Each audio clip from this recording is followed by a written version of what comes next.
Africa Live, Africa Plus, amahoro kuri mwese. Nishenge nahise Giselle nkabandi kumwe na mugenzi wanje. Iteka Dondiela. Tukatugira tugaruke uno munsi ku itariki ya mbere ukwezi kwa kane. Iyo benshi bamenyereye nk'umunsi wahariwe kubesha. Canke POISSON d'AVRIL, canke journée internationale de la blague, des farces.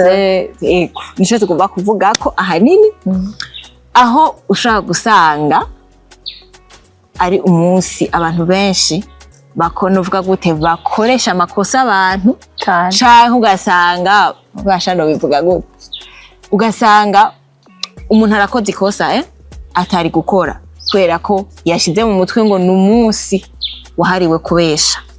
Dira wowe bivuga kiki? Oya vraiment abantu barexagera cyane vraiment.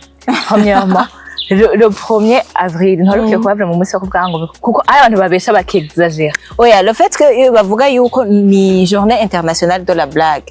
Je nibaza yuko warukiye kuba umunsi w'inkuru wo gutwara nko tugahora jena nice tugasangira tugahora ego tukaryoherwa apana yuko tugenda kubesha umuntu akagwara umutima akagira iki. Oya umunsi wo kuba munovuga gute kubabara atabihari umunsi nyene wo kuryoherwa mukumva ko mujyoherwa. Ariko rero abantu usanga iyo ndibuka ari umumama tubana barigeze kumubesha barakuja kuntu butetse midi baca baraza abana bamuzanira ibivu babizana mu isashi azamubwira ngo papa yaratubwiye tubizane bwa nta kibazo shira mu kabati nari ntetse ca tubiteka aca yibaza nifu bazanye nyene araza guteka abana yibaze nkaho bantu mu kunara abana bati arateka arashira kabadi agiye kuzana agira cuma aca asanga bamuzaniye. Urumva uburemere aho kanya uburemere biba bifise ribaza yuko anka tukiri ngaho muri twayo n'abantu babesha bakagwara imitima haje bakakubisha ikintu kiremereye urumva usanze wigwariye umutima umuntu akagwara umutima akaja kuvuga ngo ni blague vraiment ari umunsi twari tukiye kuryoha. Rero bose muzahugwa umutima wa umunsi wahariwe kubesha ibintu birababaje. Je mpora niyumvira bon ntibiranshikira ntibarambesha ariko mpora niyumvira abantu babikora canke babikorerwa nkishira mu kibanza cabo. Hariho nabo usanga bababesha bakakubesha ikintu kijanye n'amafaranga bon nk'aba novuga gute nk'aba chef akakubesha ko batwaye nk'amafaranga kandi yabitse. Ivyo bintu birababaza kandi birakoresha amakosa ugasanga umuntu ariko aragwa mu ikosa atoguyemo kubera ko yashize mu mutwe kari umunsi mpuzamakungu wahariwe kubesha. Abantu rero mubesha manze umenye premièrement uwo munsi est-ce que numunsi wo kubesha numunsi wo gutera blague numunsi wo gukora iki urumva abana bagenda kwita mu bintu ntuzi ukuntu bimeze mubanze mubaze basha nuko kandi abantu benshi bagwa mu mporero kubera ububeshi bwanyu. Dira ikintu novuga ni ibintu nasanze bigenda birakura twe twavutse tubisangaho bavuga ngo numunsi wahariwe kubesha.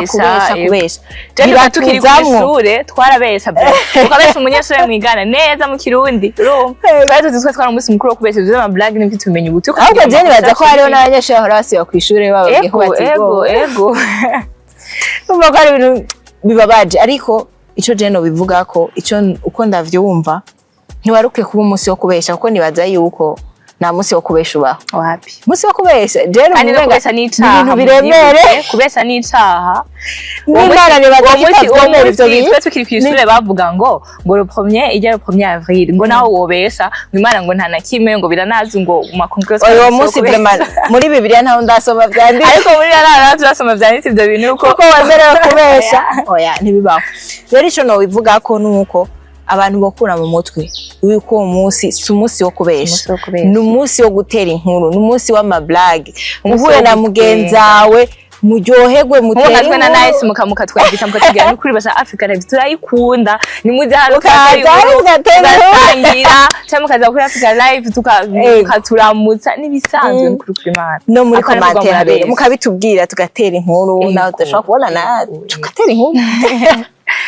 Nivyo twabivuga ko ahanini umunsi itariki ya mbere ukwezi kwa kane si umunsi wahariwe kubesha nkuko abandi babishira mu mutwe nkuko bavyiyumvira n'umunsi wahariwe gutera inkuru amablague ukaryoherwa n'abagenzi bawe mutera inkuru muryohewe. ego ntihagire umuntu rero azogenda ngo abeshe motife ngo yitwaje ngo n'umunsi ngo wahariwe ngo kubesha ngo kubwira oya suko biri ego Africa Live Africa Plus mubandanya mutubwira n'ibindi mupartage mugire ama like menshi kugira ngo tubandanye dusangira n'ibindi bizokurikira merci beaucoup